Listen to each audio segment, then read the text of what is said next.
My question is to Margaret. I'm 90 years of age. My wife is 81. We've decided that we will not go into any kind of aged care facility. And if the time comes where we can't take care of ourselves, we will look for some form of euthanasia. We've told our children about our wishes. They have, albeit reluctantly, agreed that that is relatively effective. Sorry, not effective, but they've agreed to our wishes. But you don't seem to be able to agree, and why? Okay, that's a big question. You're talking about what the Dutch are now calling a completed life. And the Dutch are actually looking at extending euthanasia to people like you who say, I'd rather be dead than go into a nursing home, even though you're not terminally ill. And originally, when euthanasia was first introduced, it was usually a condition that you had to be in terrible suffering. The suffering wasn't able to be relieved. You had to be a competent adult and you had to give your informed consent. And now what we see in the Netherlands, and actually in Belgium as well, none of those conditions necessarily apply. Are you making a slippery slope argument, Margot? Well, it is a slippery slope argument, yes, and that's by way of lead-in to why do I think euthanasia is a very bad idea. I actually believe that one person intentionally killing another person is wrong, but not everybody agrees with that. Some people think it can be justified in some cases. But even if you think that, I would argue to you that the risks and harms of legalising, and particularly legalising doctors being able to take the lives of their patients, inflicting death intentionally, is so dangerous that we shouldn't allow it. Your death doesn't affect just you. Your death it's a social event. It affects your family, it affects your community, and ultimately, if what we're doing in society is changing the law to allow this type of, putting it bluntly, killing, then it's a seismic shift in our values as a society, that it doesn't uphold respect for life at a societal level. And you have to have respect for life at two levels, for every individual person and for society in general. I've got to go. Thank you, Margot. I'm going to go back to Ron in a moment, so bear with us. I want to hear from Nikki Gemmell, who's put this whole issue on the agenda. Yeah, look, Ron, thank you for your story and thank you for your compassion and your courage in talking about it and with talking to your children about it, because that's what my mother didn't do. She was suffering from chronic pain and she had investigated the euthanasia situation in this country, and she realised that to protect us, she would have to go alone. And she died a very bleak and lonely and desolate death without any love and without her family around her, because she was trying to protect us. She knew that if we were implicated, if we were involved in any way, if we assisted in any way, we would be implicated. We could possibly be facing police investigations, and I did have a police investigation. We could face fines, possibly even jail terms. Mum was trying to protect us, but she was a passionate advocate of euthanasia and wanted the situation to change in Australia so that she could pass away peacefully in a room brimming with love, surrounded by love. We have so many elderly people in this country. The beautiful police officer with absolute tenderness and compassion who came to me, to my doorstep, and told me that my mother had died. She said to me, Nikki, this is an epidemic. On my beat, I see this situation happening all the time with elderly people suiciding out of despair, and no one is talking about it. Subsequently, in terms of research for my book and all the rest of it, I've discovered, you know, these beautiful old men, they want to euthanize themselves. They don't know how to. They want to involve their families. They're doing things like getting nail guns and trying to kill themselves with nail guns and leaving trails of blood throughout the houses. They're hanging themselves on Hill's hoists out in the back garden. And I've been doing some forums involved with my book, and it's so interesting. The elderly people who stand up and they say, Nikki, no one is listening to us. Please listen to us with respect and compassion and understand where we're coming from. And I would say, Margot, I'm speaking for 80% of the Australian population here who support the euthanasia laws, and in terms of Catholics and Anglicans, I'm speaking for up to 70% of them as well. Nikki, can I just bring in something about your story, which I understood...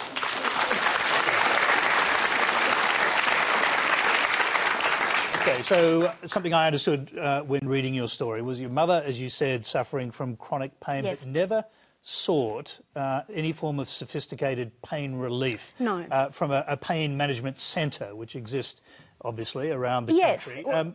Would that have totally changed the equation if she'd sought pain relief and it actually had worked? Yes, and in terms of checks and balances with the situation in the Netherlands and Belgium, in America, there are extraordinary hoops that you have to leap through to actually be accepted into a euthanasia program. I know that if we'd had something like this in Victoria, you know, in a couple of months, we may get some good news about this situation. Or if we had a Dignitas, which is the clinic in Switzerland where you can go to die, it is very hard to actually be accepted into that clinic. I have a beautiful friend who is going there in a couple of weeks to pass away, holding the hands of her adult children, all 4 of them, and her best friend. She has months and months of trying to get accepted. It is very, very hard to do it. And there are so many checks and balances. Rightly so. I'll come back to Margot. I said I'd go back to Ron, who asked the question. I'm listening to this, Ron. I mean, what is it... First of all, we haven't heard from your wife who's sitting next to you, so I guess I'd... I guess we're all sort of sitting here wondering if Ron is actually speaking for both of you, because we haven't heard from you. So... yes, Ron is speaking for me as well. And right now, we're in good health. We do not intend to take our own health, our life, until we need to. And it's not about killing anyone. We will be doing it ourselves. I'm not asking Ron to kill me. I will do it myself. And Ron will do it himself. I don't know what you're on about, darling, about killing. That is definitely the wrong word to be using. But it's still killing yourself. But it's up to me. If it's not... Yes, I know, but that doesn't... And it's got nothing to do with the community, darling. It's to do with our family. How you die does have to do with the community. Bullshit. Tell it as it is. I tell you, I'm actually going to go to the next question because it's still related. We may come back to you yet. Absolutely, we should. Somehow quite refreshing. The next question is from Rachel Williams. Why do we long to be in control of every aspect of our lives?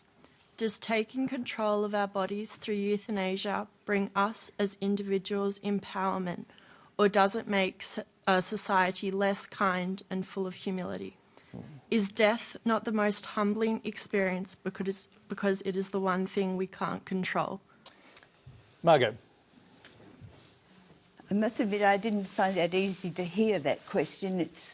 Well, it's about taking control of your lives and whether that's a good or a bad thing. And I think you've just heard there in no uncertain terms from a lady and her husband who want to take control of their lives and their deaths. They want to choose for themselves. Yes, well, we know that when something is really we fear it greatly, a response to that is to try to take control of it, which reduces the fear. And I actually have a theory that euthanasia it's actually what the social psychologists call a terror reduction mechanism. You try to make death, instead of being a mystery, you make it into a problem, and you seek a solution to the problem, which is a lethal injection. But I'd really like to come back to what Nikki was saying. You know, Nikki, I doubt that your mother would have been eligible for assisted suicide. No, That's the first thing. And what you say about the Netherlands, that it's all fine and it's working well and there's no problems, that's simply not correct. There's a 1.7% of all deaths in the Netherlands are actually done without any consent or knowledge of the person who's given a lethal injection. And as Really? Yes. In terms yes, of all the different, yes, the various yes, enormous checks and balances. My No. friend who's about to go to Dignitas, she has to even provide dental records because of fear of imposters at the moment. It is very, very rigorous. Well, I don't agree. I mean, we've looked Can we stick with Australia for a moment, because we're about to see in Victoria the first legislation hope of not, this kind. Tony. I hope We're so. certainly going to see the legislation. It'll go to a conscience vote in the second half of this year. But there are some very strict rules around how it would actually work. They have clear guidelines on assisted death.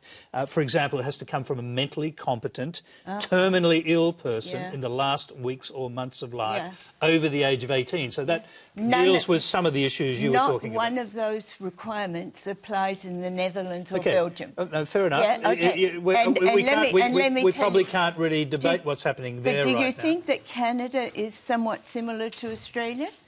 So we've just been through this in Canada, where I was involved in it, and it was going to be very restricted. Within weeks of the legislation being passed, it was challenged as not broad enough, and now they're looking at including people with Alzheimer's disease. They're looking at people who've got only mental illness, no physical illness. Margot, this has not happened in Oregon, where the situation has been allowed for 20 years. Nikki, there has not been mission creep, so to speak. Nikki, I'm just going to get you both to pause for a moment. Okay. We'll come back to you. I just want to hear from the other panellists. And Mitch Fifield wants to jump in. Sure. Victorian legislation, you're from Victoria, you're about to see the state in which you live seek a conscience vote on this very issue. That's right. Do you support it? Do you support the legislation? I don't. But can I firstly strike an optimistic note before coming to the heart of that? As a former Minister for Aged Care, No one's going to die. well, no, no. But make the point that Australians are living longer, they're living better, they're living healthier lives.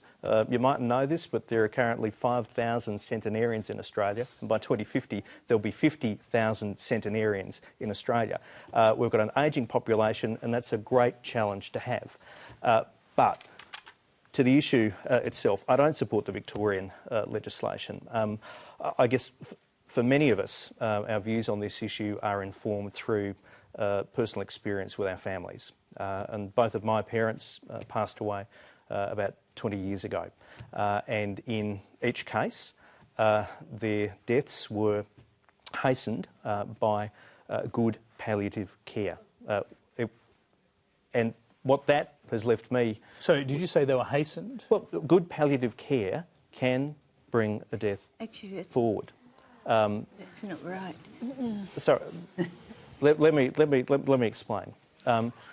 There are situations where euthanasia individuals is happening in palliative care. No, there are situations where there are legitimate care options which are presented, and a byproduct of some of those can be that a death comes forward. That's the point I'm making, and so my view is that sometimes it's a good thing when there is space in the law that allows families, that allows doctors and allows patients to manage their situation. So, isn't it, sorry, just very briefly, because you are from Victoria, now the situation there will be that a request would have to be repeated 3 times by a patient, including in writing and approved by a primary doctor and an independent doctor. Are those sort of guidelines and safety measures not good enough for you? Whereas you're, on the other hand, saying that in palliative care, maybe they're killing people without really telling us that they are? And it has to come from the individual in Victoria, the proposed legislation. That is the only person who can propose this. It's empowerment for the individual. Yes, it's control, but it's compassionate control. Humane control, because Anyway, let's Mitch. Sorry. Finish. No, not at all. And but perhaps because this is a personal experience, I'm not expressing it as clearly as I might otherwise. But my point is that good palliative care can, in an overwhelming majority of cases, ensure that people have a good death. Yeah. And that's my point, is that there can be a range of legitimate care options which manifest themselves differently in the timeframes that people have. Okay, you should never. Sorry, I'm not saying that you should consciously, as a medical professional, set about a path that leads to someone's death. What I'm saying is that there are ways that a medical professional can legitimately respect the wishes of a patient, and that the way that those legitimate care options manifest themselves can be in different Tony, timeframes. can I just comment? Yeah, first of all, everybody has got the right to refuse all treatment. And one of the examples of what Mitch is talking about would be, you're on a respirator, you don't want to be on a respirator, you say take it away. Failure to take it away is actually an assault. So you're absolutely right. That is precisely, just to clarify, lest there be confusion about what I said earlier, that is precisely the circumstance that I'm talking about. Okay, sorry, I want to hear from Penny Wong. We haven't heard from the other side of politics on this. And you've got numerous Roman Catholics in your shadow cabinet who strongly oppose this very idea. What do you think about what the Victorians are doing? Well, look, this is a deeply personal issue. It's a at times difficult and confronting issue, and I think that in talking about it and thinking about it, dealing in absolutes is problematic at times. So when I listen to Margot say, you know, this is about respect for life, and I thought about that, and I thought that's true. We should, you know, we do have as a norm respect for life, but we have other norms we have to balance here too. Respect for the right of the individual to make a choice about their life. So I would support the legislation.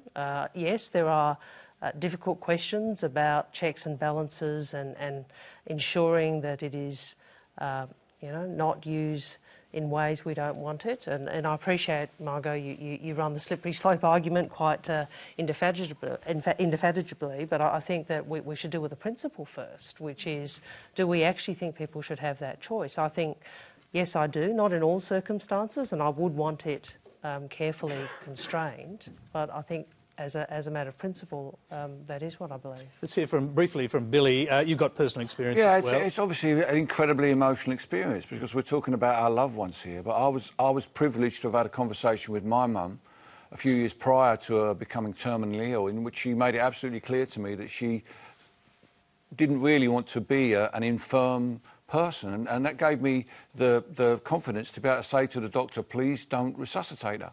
When she was on her last couple of days, you know, and they were talking about making some kind of intervention. And I was pleased to be able to say that to respect her wishes, but I made a decision there. I made a decision to not extend her life, and it gave, I'll be honest with you, it gave me comfort that I was able to assist her to get what she ultimately wanted, because I think, Margot, what you're doing is, not on purpose you're doing this, but what you're asking us all to do is to tolerate suffering. And to put up with suffering, Billy, and to extend that suffering. I don't think you have a right to say that. There are I don't so believe you have a many right bad to say that. deaths. Just a second. Billy, I totally agree with what you just said, what you did. That's not euthanasia. That's dying a natural death. But they could have gone in there and broken her rib cage, put her back on a machine and brought her back to life. They could have, though. If life is sacred, why shouldn't they do that? Why shouldn't they keep everything going and just keep people going and going? There's a difference between inflicting death and prolonging dying and not unnecessarily. But if someone's terminally ill... Is I think your that's- ethical position here, Margot, informed by religious belief? No. It's not? Not at all? No. Are you a religious person? Yeah, I think I am. Well, I sort of am, Tony. Don't let's But you can separate those two things out, because obviously... I've had a complicated life.